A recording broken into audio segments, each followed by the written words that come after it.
On recording. Okay. Good morning, everyone. I'm going to call the Marion Township Workshop meeting for April 25th, 2020 to order. The time is now 9:01 a.m.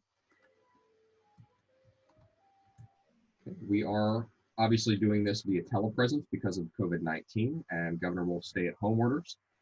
So the first item is normally the Pledge of Allegiance. Based on the fact that with telepresence, we're going to skip that because it gets strange and complicated, everybody talking at the same time.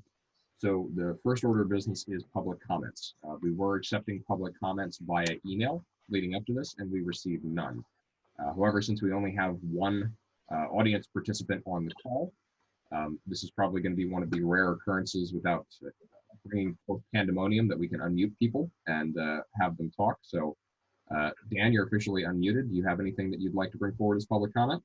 I do, Peter, and I'm not quite sure if this is the forum to do this, but again, Stonecroft Village is concerned about the 3 vehicles that are parked on the outer edge of our main entrance on the right-hand side, and they keep coming up closer and closer to the entrance. I know Irene has been by there a couple of times, and she's seen where they're located. Is there any progress on our request to have that looked into? So we have been looking into it, and one of the things that we're trying to determine is if there's maybe a change in ordinance that we have to do around signage, and there may actually already be a precedent in place around the line of sight visibility requirements for an intersection where they shouldn't be parking there anyway. So depending on what the outcome of those things is, the ultimate goal is to make sure that proper visibility and safety is observed at that intersection. So we are still working on it, but we just haven't gotten to the point of being able to action on it yet. So okay, we appreciate that. I have a second question. Sure. And that regards recycling in Marion Township. And we at Stonecroft Village would like to know where Marion Township stands on recycling and how they handle that. Is it paid for by the township or is it paid for by each resident? It's paid for by each resident as part of the trash collection. It's actually lumped into that same contract. The township does receive grants based on the tonnage that we recycle, which helps to offset that for the constituents that are paying for it. So it's a little of both, in all honesty. It's some grant money coming in and it's homeowners paying for it as well. Okay, we at Stonecroft Village pay for our own. Yeah. Here we have another sticky situation, Peter, where you have, or potentially will have 214 residents paying our taxes to Marion Township and not receiving any type of benefit back from it. Hold on. While you're right on some counts for that, the recycling, the grant is directly dependent on what people recycle. It's not like we're getting a flat thing per constituent. So if you aren't participating in the act of recycling through Eagle, through the township contract, you're actually not contributing towards the grant either. It's a one-to-one relationship. If we do X number of tons of recycling, we get X number of dollars. So the more we recycle, the more money we get. Right. So a little different from like the road situation that you guys have brought up before and things like that. This is very a kind of point of use thing per household rather than anything else. Yeah. I mean, we don't use Eagle to do our recycling. We use Republican. Yeah. But again, our taxes go towards the township. And maybe you and I can have a sidebar conversation sometime and get a little deeper in. That'd be fine. Like I said, specifically with the trash and recycling, though, it's a little different than the roads because that's actually not something that's offset by taxes. Okay. That's other than the fact that the township is kind of involved as the broker, if you will. It's a homeowner, and the grant comes in from the state to offset the stuff for the homeowners that are in that program. So it's a little more disconnected than some of the other things that you guys have brought forward. Okay. All righty. That's all I have to say. Okay, well, thank you for being here and thank you for bringing those up.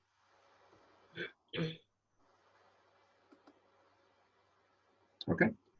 So seeing no further public comments, we'll move into the items for discussion. So the first item for discussion is First item for discussion is the emergency declaration we had made at the March Board of Supervisors meeting. We had instituted a provision to extend for a period which lasted until further action by the board. This was signed on April 1st by me, the board chairman. I suggest that we continue to keep that emergency state in effect, and we continue that until we, the board, assess that the COVID-19 related dangers or threats have been successfully cleared. If we have to do any sort of motion around that, I suggest we do that Thursday night, but my thoughts are we keep that in place until we know we no longer need it. I was under the impression that it's in effect until you say it's not in effect. That's what I mean. If there's anything that we have to do, we'll do it Thursday night, but I suggest we leave it in until we know we don't need it anymore. Mm-hmm. Okay, Irene, Jim, seeing no comments, I'll assume that's agreement. Yes, agreed. Okay. So the next item that we have on the agenda is for the emergency management coordinator. We have received 2 interested parties, Steve Nicholas, excuse me, and John Sileski. Irene, I know you have to kind of recuse yourself from this because of your husband, but Jim and I will try and touch base with both John and Steve to see if they have some availability, maybe Monday or Tuesday night. That way we can talk to them and discuss, and ideally maybe have a decision for Thursday night. Do you know, does John have any availability that we can chat with? Let me ask him. Okay. John?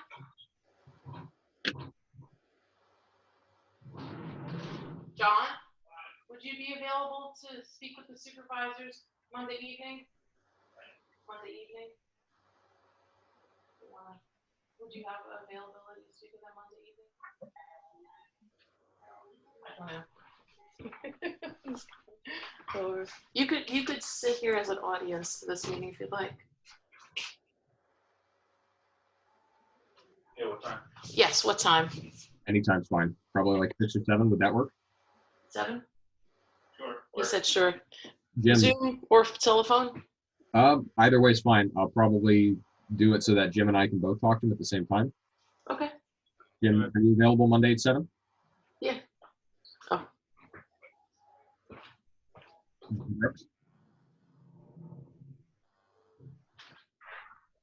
Are you there, Jim?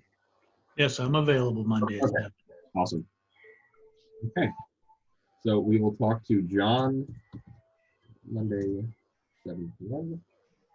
And I will reach out to Steve and see if he has any availability likewise for either Monday, either slightly earlier, slightly later, or Tuesday. That way we can talk to both of them in anticipation of Thursday night and discuss and make a decision at that point. Okay. The next item on the agenda is the treasurer. We had originally appointed Eileen Height in January. However, the annual premium for her bond was quoted at basically $9,000. It was $9,250 for the $900,000 bond, which is substantially more expensive than it is normally. We've opted and been in contact with Eileen to let her know that we are unable to continue with her in that position. So the real question becomes, Irene, who has been the acting treasurer, does Irene want to continue as the primary treasurer, or should we seek a replacement full-time, or not full-time, excuse me, primary would be the correct word, a primary treasurer, and have Irene act as the secondary? If there's someone that's interested, I don't mind, but for now, I don't mind continuing to fill the role. If anything, I would like someone as a backup, and also just keeping in line with the notion that if I could get everyone familiar with the job tasks so that we don't run into this problem that we had with this past year. Yeah, absolutely. So we already know that I'm fairly familiar with it. You're familiar with it now. If we get Jim familiar with it, and as fortune would have it, Dan, who I'm going to unmute now, Dan was actually interested in the position and had approached me shortly after we appointed Eileen. So Dan, I've unmuted you, and at this point, do you want to weigh in? Are you still interested in potentially being the treasurer? Yeah, I had spoken to you about that and getting involved with Marion Township. Eventually down the road, as I mentioned to you before, I'm interested in the tax collector's position as well. So this might be a good start. Okay, so what we would need to get started so that we can get the bond quote out is if you have like a resume or like a curriculum vitae or anything like that around some of your work history, that helps fill them in on really not so much like the risk aspect of it, but to better understand if you're qualified or not. Sure. If you get that over to us or if you mail it to the township, we'll make sure that we get that in. There may be some follow-up paperwork that they have you fill in around the bond, but when we get that in, I'll get connected with you and make sure you get it. Yeah, I mean, I don't have financial background, but It's not super critical. It's mostly, I think from what I understand, they look at two things: that you have kind of a baseline knowledge in this, that you're not just somebody who is working in one completely disconnected field and they're now trying to do something like this. totally different. Exactly. Yeah. That puts you at a slightly higher risk from an insurance standpoint. And then the bond questions that they ask is to make sure that you're not going to be a financial risk on kind of the other side of the spectrum, that you're not going to be embezzling or anything like that. You're right. Right. Yeah, and Dan, this isn't something I'd let you, I wouldn't just turn over the books and say, here you go. This is something I would work with you until you have a level of comfort. And of course, bouncing questions off of each other is what we all do. So they also look at your credit score, and that was the biggest part of the bonding. So as long as your credit score is good, that was that's a big part of it. So no problems there. Okay, good. So we'll get connected with you with the paperwork, and we'll get a system in place where between you and Irene and me for spot questions, we have the books covered. Okay. Okay, thank you. Can I just make a statement? Absolutely. The treasurer position doesn't just involve paying bills and making deposits. It also involves reporting to the state, that kind of thing. Yeah, there's being available for audits, that kind of thing. Yeah, that is a very valid point, and I apologize. I just kind of lumped that in. No, that's okay. Just not everybody realizes that.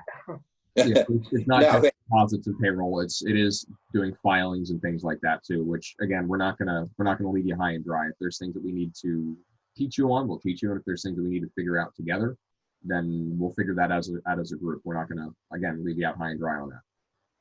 Nope, that's fine. I am somewhat self-employed, so I'm familiar with filing quarterly taxes and things like that involve. Okay, very good. Other things, yeah. Okay, awesome. thank you. Okay, so Sue, if we have any of the paperwork handy already, we'll make sure we get that connected to Dan. Otherwise, we'll wait to get his resume back, and we'll start the process of getting the quote. I can pull off that email, that application for that original insurance company. I don't remember what it was, but I'll get that to Dan now that I have his email address. Okay, good. Good. Okay. Okay, the next item on the agenda is around tax collection. As the tax collector, because of the stay-at-home order, has been unable to collect taxes in the building, all tax payments have had to be mailed to her. Governor Wolf actually passed Act 15 of 2020 recently, stating that local governments are authorized to extend the discount period of local property taxes and waive all fees and penalties associated with them as long as the taxes were paid in full by December 31st, 2020. Note that we as a township have to choose to exercise this voluntary option and must pass a resolution and send it to the elected tax collector by May 20th to participate. I personally, based on the situation that we're in, I suggest that we do this. We should motion on it Thursday night if we are interested in doing it. But I think the idea of extending the discount period out and especially for people that have been out of work, not leveraging penalties and fees against them is probably the best course of action. Well, then you also have to keep in mind that we got that letter from the Berks County Commissioners and the treasurer with their recommendation. Yeah. Which make it, the way the letter reads is if we do what they did, it makes their life easier. Okay. Okay, so I will comb over that to make sure that what we want to do, because the premise of not beating people over the head, especially for a lot of people that have been maybe out of work, Yes. is I did have one phone call either this past week or the week before, somebody questioning whether the supervisors would extend the discount period. And at that point, this Governor Wolf's Act wasn't, he hadn't signed this yet. So I just told her at this point, it's, you know, it kind of in the county's hand. We don't, they oversee the tax collector, you know, that kind of thing. She was satisfied with that. Okay, so I'll review that email. Everyone else, please do likewise, so we can have a informed discussion Thursday night. But if it's something minor procedural that we have to change in the course of a motion, then let's do that. But Well, according to even the county letter,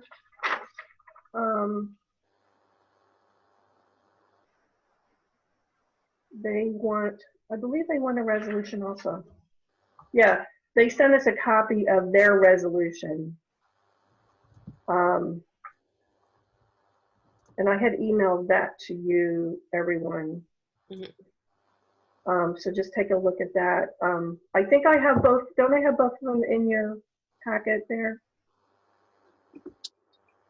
maybe. The first one was the PSAT sample, and that we got like the day of Governor Wolf signing this thing, and then the other day we got this It's page 7. county thing. I have it labeled at the top. It's on, like if I'm scrolling on my screen, it's like on page 7. I'm gonna miss something because I don't.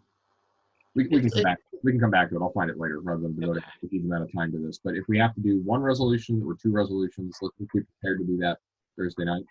Absolutely. Otherwise, we're going to miss the window on being able to do this if we don't do it Thursday. Right. I want to make sure that we actually do take advantage of this to help people out. Yes. But then just keep, I mean, I don't mean to Oh, no, no. this, but just keep in mind that if you extend the discount period, which I understand why you would want to do that, then that's less money that the It's, town is gonna get. it's less Yeah. revenue for us. Right. The alternative, and I kind of weigh this in my mind as one, it's the nice thing to do, it's the right thing to do from a person standpoint. But Right. depending on what people's hardships are, it may make the difference between people paying their taxes and going delinquent on it. Exactly. So Exactly. we may actually be looking at a smaller loss here by doing this rather than a larger loss when people have to go through delinquency. We may Right. eventually get it back, Right. but may also not. Right. So it is a valid concern. Everybody please ruminate on that between now and Thursday, but let's make sure that should we go that route, that we have our items in a row so that we can do that. Okay. Okay. Next item on the agenda is to appoint zoning hearing member. Was previously Nathan Manbeck, who moved out of the township. We did receive interest from Anthony Martin and David Staaby, both have volunteered for the position.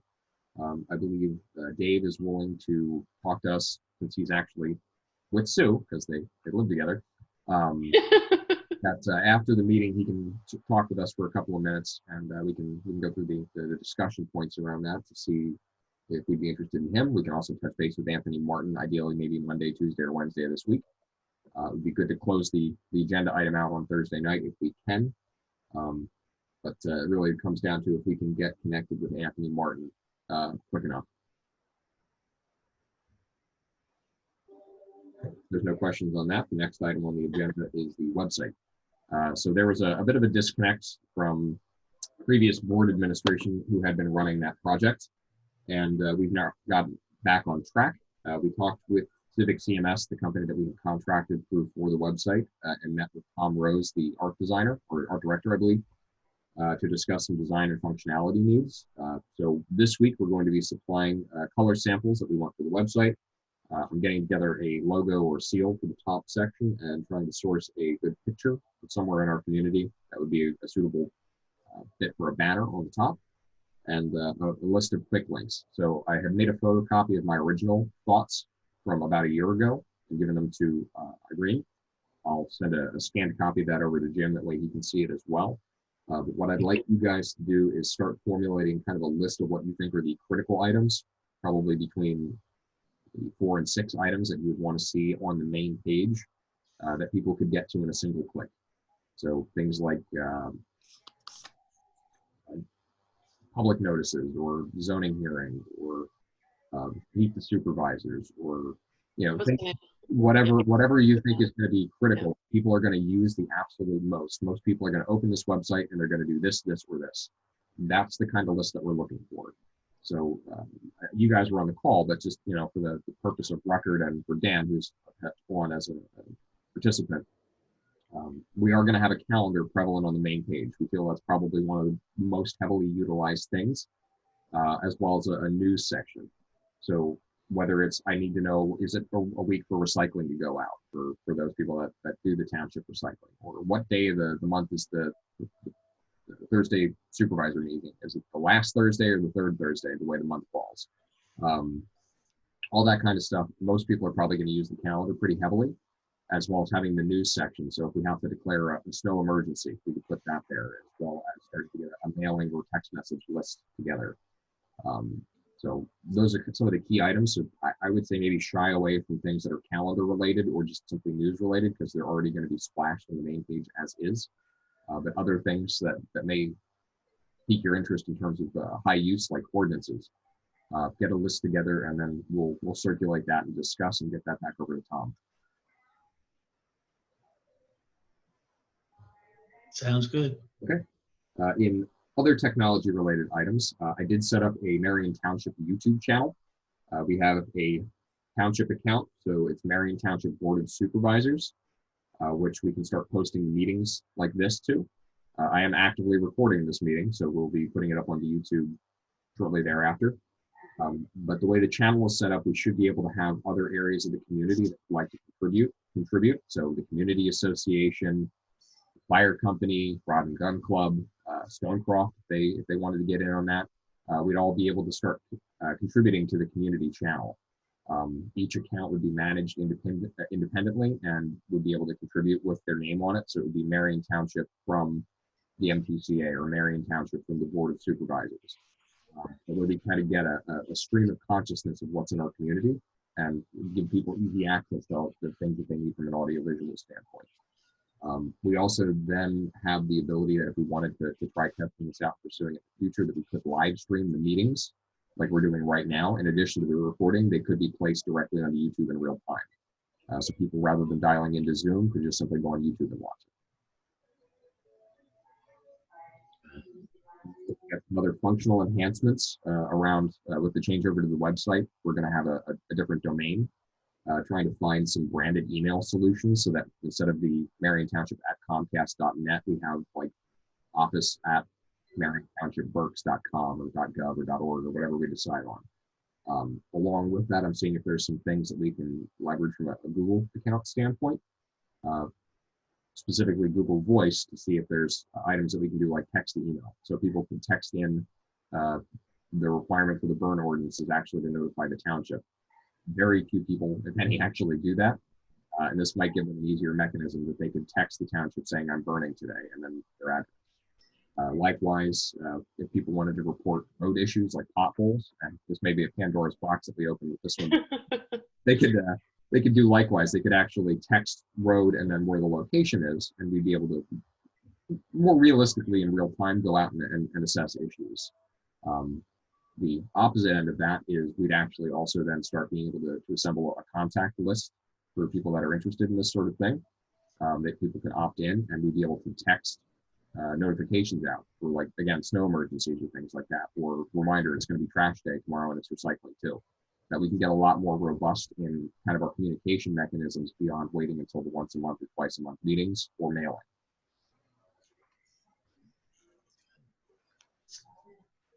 How soon would they plan, I guess, after they give us a mock-up and we make our decisions, how soon do you estimate we'd launch this? The time frame that we had gotten from CMS last year, which is why I was surprised it had been taking so long, but then when I dug into it when situations changed and I found out why, it was about 3 months. Okay. And when we turn them loose, we're going relatively minimal. We're staying simple on the side of things intentionally, which theoretically should shorten the development time, but that was the originally stated time frame, was about 3 months from start to finish. So between now and sometime in maybe late July, it should be up and running as long as we stay on top of this. And I think that's where it fell down before, was it got left sit if we didn't keep up on it. Well, okay. Unless there's anything additional or anybody has any questions, comments, or concerns, I'll move on to the next item. That is the primary election day. This was moved from April 28th to Tuesday, June 2nd. April 28th is a holiday for staff, so we have a note in here. So I don't think that's really applicable anymore. A motion is needed if we want to open April 28th. And actually, hold on, let me read this again. I may have confused myself. So primary is June 2nd. We need a motion to open the office on June 2nd, correct? Right, so I normally get a day off on election day, the 28th. You motioned to have that as a holiday. I get you. So I don't mind working that day because this is actually the meeting week when I'm crunched for time anyway. So I don't mind working on Tuesday, this Tuesday, the 28th, and then close the June 2nd, but you need to have a motion to close the office. Okay, so let's keep all motions on Thursday night. I think that's probably our best way to do that. So I'm personally not opposed to switching that around so that Sue has off the 2nd. And we open up the office on the 2nd for primary election day and basically just shift what we were planning on doing the 28th over to the 2nd. No problem. Okay. Problem with me. Okay. So Sue, if you would make a note that that's going to be something we have as a motionable item for Thursday night. Yep. Thank you. Yep. Okay. Next item on the agenda is the Berks County. Oh, excuse me. Let me just, an FYI, I've been reading some stuff on the PSATS blog, whatever they call it, discussion board. Just keep in mind, I think I mentioned this to Irene the other day, there's townships questioning, do we have to provide hand sanitizer, masks, whatever, gloves, whatever, for election day to the poll workers? That's a good question. And there was no real answer. So just like tuck that in your brain a little bit. And Well, I guess my feeling is if you go to the grocery stores are not providing masks and hand sanitizer. They have the expectation you're going to come into the store prepared. So, Irene, this is not for the people voting, for the people that are the poll workers running the poll. Poll workers, Yeah. again, we're not technically their employers. So whatever, they should be receiving those materials from whoever is sending them to the polling station. So I would assume that they would come prepared. We well, don't that would be have the that. county. The county is the one who sends them because there are some elected, like there's a judge of election, she's elected. Mm-hmm. If there's a resource that we could tap into, because we don't personally have it. Right. So, if we could find out if there's a resource that we could get these products, but other than that, I mean, I have a little bottle of hand sanitizer. You know, I just wanted to mention it just Yeah. in case we're questioned by the poll workers or the judge of elections, like, So can we maybe send an what do I email say? to the office, the Berks County Office of Elections? I think that probably would be Deb in that office. Right. Maybe ask her if they've broached this topic and if they know they're doing something about it. Okay. I mean, from a really high level standpoint, it wouldn't cost us a whole arm and a leg to get a bottle of hand sanitizer, and like I'll throw a bottle of Clorox wipes over in the township building if push comes to shove. Honestly, The thing is, where do you buy hand sanitizer? Nobody has it, Yeah. So like I said, I've got a little bit of stuff here, but it may be Soap and water. Yeah, I was gonna say soap and water for most things, but in terms of masks, the only thing that I could say is maybe if we know the poll workers reach out to them ahead of time and say like, hey, it doesn't look like it's being provided by the county. This is not something that we have on hand. So please be sure to bring whatever personal protective equipment that you've been using anytime you go out to the grocery store. If you have nitrile gloves, be sure to wear those. If you have a mask, bring that.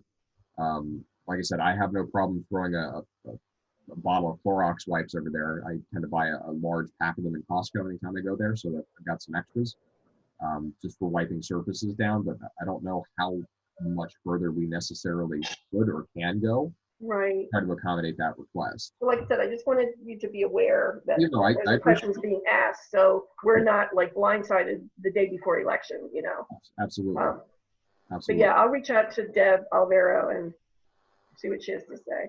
Okay, very good. Thank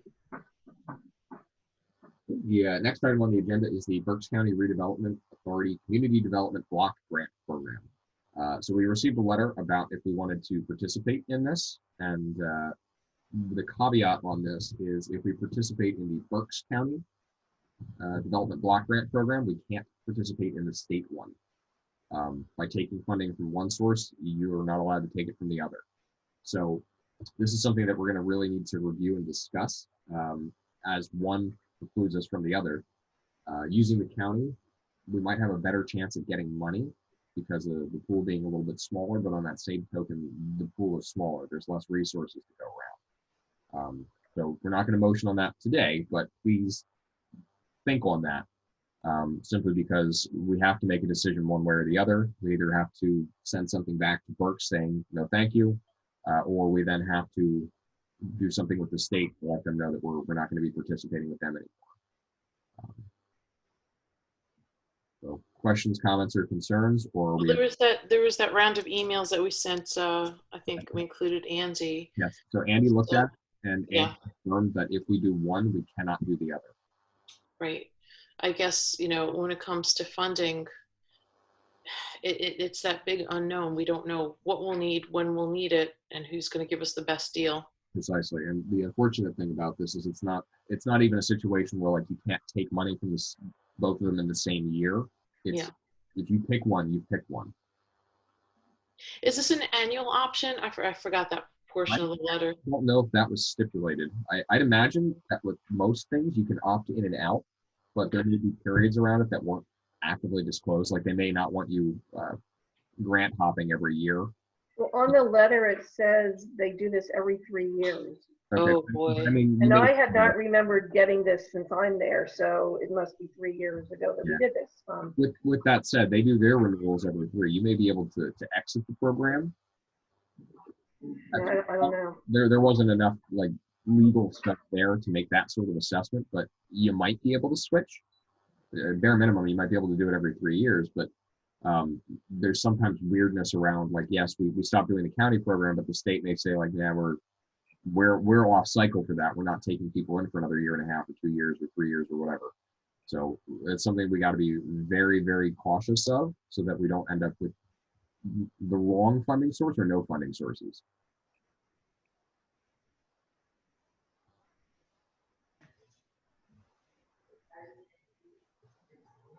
No further questions, comments, or concerns? Irene? I guess, is there anyone we could speak to who has had previous experience when applying for grants, when trying to get funding, whether or not this program was particularly helpful or not helpful?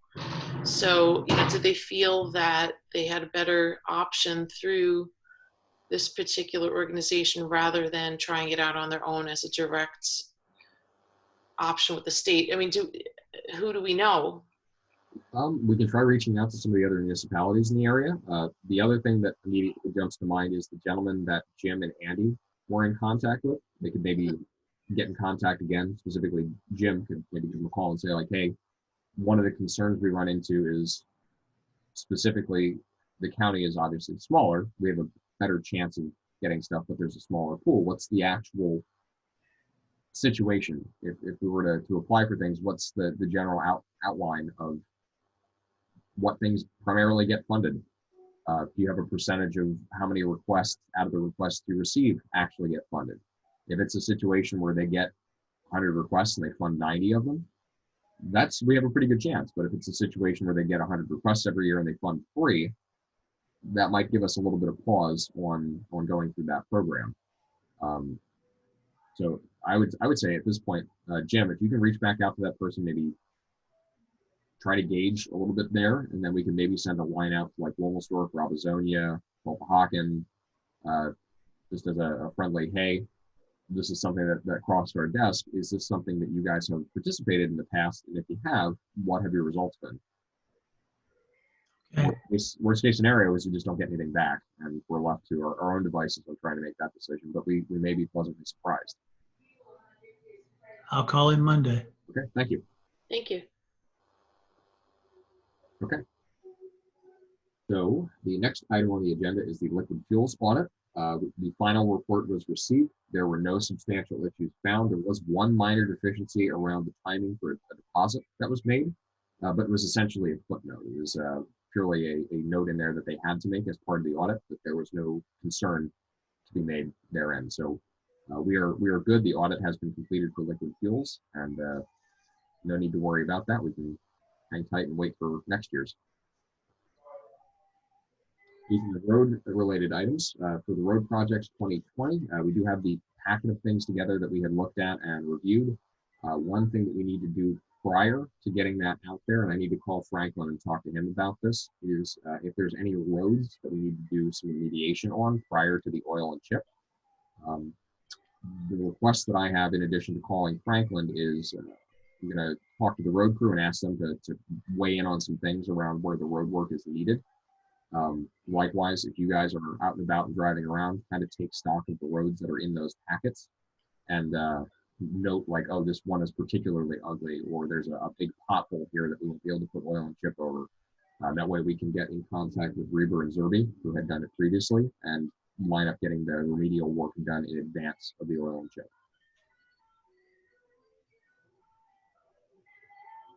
Any questions, comments, concerns? No? Okay, phenomenal. We'll keep on moving through the agenda. The next item is the Conrad Weiser Little League. They canceled their spring youth baseball season in light of the whole COVID-19, but they may want to use our field during the summer.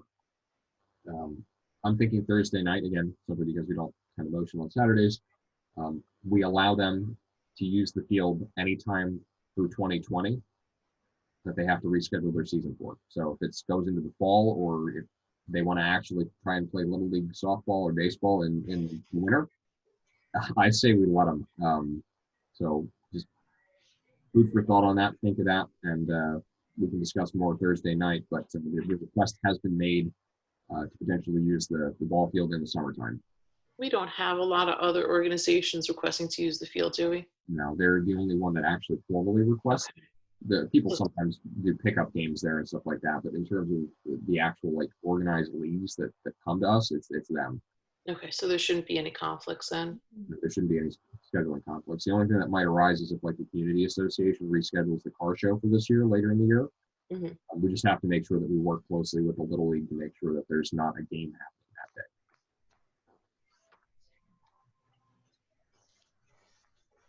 Okay, next item on the agenda is the Act 537. I'm thinking we should probably hold some of the discussion until Thursday night. However, I think we should just kind of quick discuss what we should be discussing Thursday night specifically. I think we should discuss in greater detail the memorandum letter that we got from Andy around what the situation is currently and what our three major options are to proceed. Yes. I think that'll help outline what the current situation is, and hopefully maybe get a little bit of understanding out there if we have a decent number of participants on the call. Simply because I think a lot of people, and I know there are people within the community that are expecting a hard pull on the existing plan. And while I don't really agree with or like the existing plan, I think that would be a very poor idea. And it would instigate things like fines, orders, lawsuits from the DEP, where they currently appear like they're willing to work with us on making revisions. They seemed receptive to the idea when we had that informational session around the litigation. So I'd really prefer, personally, not to sour anything that we do have there in terms of goodwill. I prefer to work with them rather than fight them. I Great. agree with you. Yeah. Yep. Unfortunately, there's a big misunderstanding in the community, and I don't know how much you're aware of this, Jim, and people have this belief that it's an all or none, and right now our hands are kind of tied. In addition, the solicitor's job is to give us the best advice, and I believe it's a truly unbiased opinion, because that's his job. Aside from it being his job, he's also legally bound to give us his best advice. There's a whole code of ethics that all attorneys have to follow, and he has to advise his clients. And if you actually look at the second-class township code, that's part of it, and his statement of law is something that we could reasonably rely on to guide us into the future. And so if there's any misunderstanding in the public that the solicitor is biased, actually the solicitor's job is to serve at the quote unquote pleasure of the board, and the board's position has changed as to how it views this sewer issue, but at the same time, we've been stuck with kind of the plan as it is. So, and we have to work with as it is. So, unfortunately, there's a lot. Thank you. And that's part of what I want to do is just to help get rid of any kind of misunderstandings or maybe even the word dislikes at this point. Yeah, just to kind of add on to that and echo some of it, I think a lot of people expect that we pull the plan back and we can just start over. They don't see the unintended consequences that follow that. Not to mention, we would be doing the exact same thing after we pull plan. We'd be going through a revision again. We'd have to draft something new. We'd have to publish it. We'd have to advertise it. We'd have to get comments. Where we can do those two things, it's going to be the exact same set of steps. We can do it one way where the DEP is extremely angry with us, or we can do it a way where they're willing to work with us. So it's, do you want to kick the beehive and then ask for help, or do you want to just ask for help? Is the way I look at it anyway. So I think the biggest thing is to kind of get ourselves within lockstep of each other, try to get some thoughts and ideas for revisions together. I have a bit of a type over that I have started. I am looking for your input as other members of the board, with the intent that if we get something that we like, we can turn it over to the engineer and they can kind of neaten it up for what's the actual requirement from an engineering standpoint, with hopefully minimal time. That way we're not telling them essentially to start over, and try to keep some of the costs down around that. James, with you being, actually Irene too, but you particularly being the newest comer to the board, do you have any questions or thoughts around any of this? Not really. I think you've filled me in pretty well. Okay, good. Okay, so that is the final item on the agenda. At this point, we'll move into the supervisor comments. I only have one. It's around trash. Eagle Disposal has been working with a depleted workforce because of COVID-19. They're going to be resuming yard waste collections beginning May 2nd. They had suspended that for a bit. They've asked that we place a reasonable amount of yard waste outside, as they would not otherwise be able to collect an unlimited amount of yard waste from each home. Bulk item collection will resume Monday, May 4th on the regularly scheduled collection days. One bulk item for residents is permitted. Eagle has, however, committed to striving to clean up any backlog that has developed over the past 2 months. So they've also asked that anybody recycling cardboard bundle it up to make it easier for crews to collect, so that they're able to keep on schedule for their routes. That's all I have. Irene, do you have any comments? No, thank you. Thank you. Okay. Jim, do you have any comments? I just wanted to let Mr. Klein know that I am a resident of Stonecroft Village myself, so he can always call me with any concerns, and we'll work together to try and take care of things. Okay, very good. Okay, Sue, do you have anything? Nothing.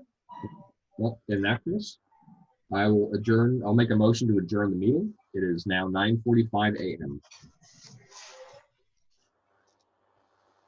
Second. Excellent. Is that Jim? Roll call, Peter? Aye. Irene? Aye. Jim? Aye. All right. We adjourned. Thank you, guys. Okay. Thank you. Have a great morning. Don't leave. Oh, okay. Oh, no, wait. Let me go get Dave. Where'd he go?